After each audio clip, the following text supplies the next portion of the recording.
The streets of Harlem in 1943 were alive with jazz and dreams and the unshakable belief that tomorrow would be better than today, and on the corner of 125th Street and Lenox Avenue, a 19-year-old woman named Vivian Louise Carter stood outside the Apollo Theater reading a recruitment poster that would change the entire course of her life. She had grown up in a fourth-floor walk-up apartment where the radiator clanked through the winter nights, and the smell of her mother's collard greens filled the hallways every Sunday, and her father had fought in the First World War, only to come home to a country that still would not let him vote, and still called him boy and still expected him to step off the sidewalk when a white man approached. But Vivian had inherited her father's stubborn courage and her mother's fierce compassion.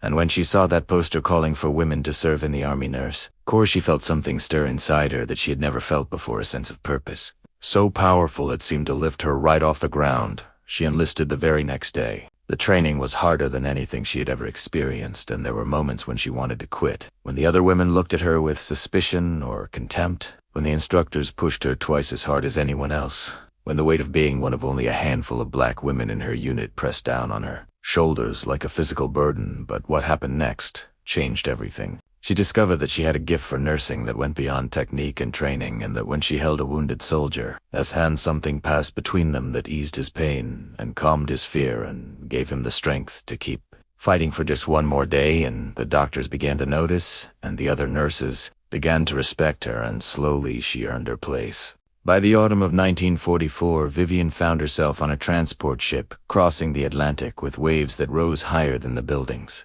Back home in Harlem, and submarines lurking somewhere in the dark waters below, and she spent the voyage caring for soldiers who were already wounded and sick and terrified of what awaited them on the other side of the ocean. They landed in England and then crossed to France and then pushed forward toward Germany as the Allied forces advanced, and Vivian worked in field hospitals where the blood never seemed to stop flowing and the screams never seemed to stop echoing, and she learned to sleep standing up and to eat while walking and to keep functioning when every fiber of her being wanted to collapse. Yet she never imagined this moment would reshape her destiny. The rescue mission began on a frozen morning in January 1945, when word came that a medical convoy had been ambushed 3 miles behind enemy lines, and that wounded American soldiers were stranded in a bombed-out church with no supplies and no way to evacuate, and that they would die if someone did not reach them within 24 hours.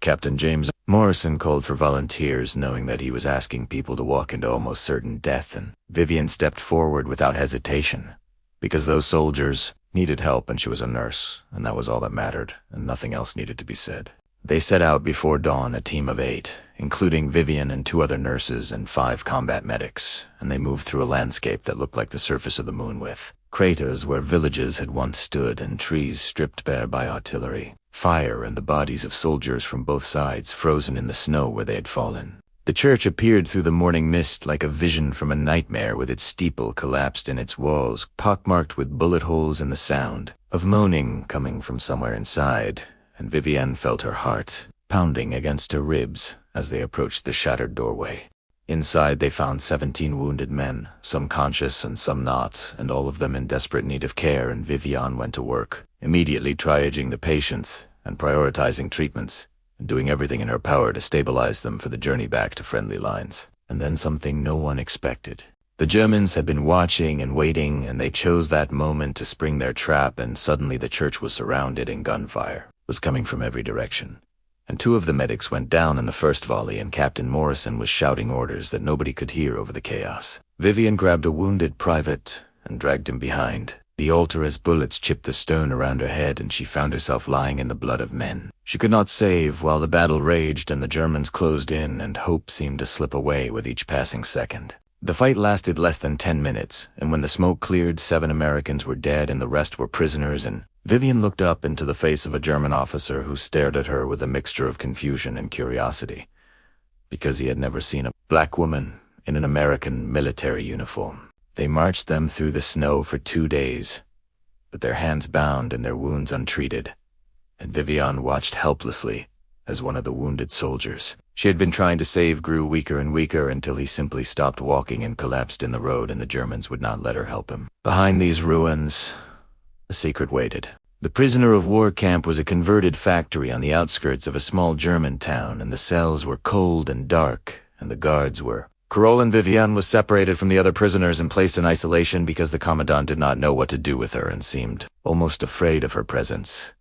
For 3 weeks she saw no one except the guard who brought her a bowl of watery soup once a day, and she spent her hours in darkness, thinking about home and about her parents, and about whether she would ever see Harlem again, and whether anyone even knew she was alive. But Vivian Louise Carter was not the kind of woman who surrendered to despair, and she began to study her with the careful attention of someone who was planning something even if she did not yet know what that something would be. She noticed that the guard who brought her food was young and nervous, and that his hands shook when he unlocked her cell, and she noticed that he avoided looking at her face, as if he was ashamed of what he was doing, and she noticed that sometimes late at night she could hear him crying in the corridor outside her door. His name was Wilhelm, and he was 17 years old, and he had been conscripted into the army only 6 months before, and everything about this war filled him with horror, and Vivian began to speak to him in the few words of German she had learned, and slowly he began to respond. What she discovered next would shake even her commanders. Wilhelm told her that there were other American prisoners in the camp, including some from her own unit, and that the commandant was planning to move them to another facility deeper inside Germany, where the Allies would never find them,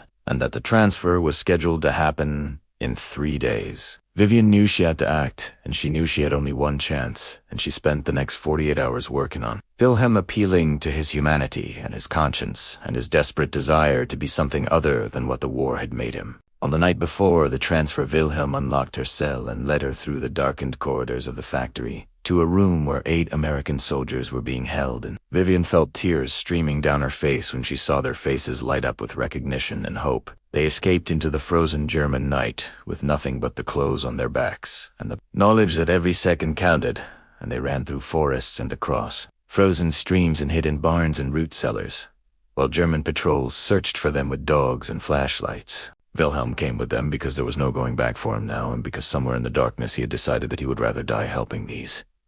Americans than live serving a regime he had come to despise, and Vivian held his hand as they ran, because she knew how much courage it had taken for him to make that choice. For 9 days they moved through enemy territory with Vivian leading the way because she had memorized the maps during her training, and because the soldiers were too weak from their captivity to make decisions, and because someone had to be strong, and she had decided that someone would be her. 3 of the soldiers did not survive the journey, and Vivian buried them with her own hands in shallow graves that she marked with crosses made from sticks, and she said prayers over their bodies and promised them that she would never forget their names, and that she would make sure their families knew they had died as heroes.